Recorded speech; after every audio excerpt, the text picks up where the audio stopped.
នេះជារូងផ្លែទុរេនតំណាងឲ្យខេត្តកំពតនៅពេលរាត្រីនេះជាសត្វសមុទ្រសេះសមុទ្រនៅមាត់សមុទ្រខេត្ត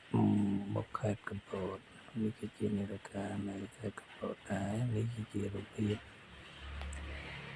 ស្ថិតនៅក្នុងខេត្តកំពតទាំងអស់នេះសេះសមុទ្រពេលថ្ងៃដែលបងប្អូនយើងទៅទស្សនា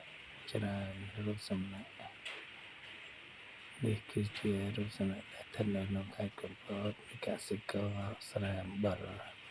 ហើយយើងឆ្លងសមុទ្រទៅខាងភ្នំបូកគោគឺយាយម៉ៅ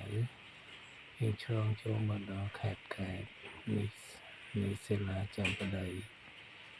នៅមាត់សមុទ្រកែបនេះជារូបសេះសហើយតំណាងឲ្យខេត្តកែបក្តាមនេះក៏ជាតំណាងឲ្យខេត្តកែបដែរសិលាចាន់បតី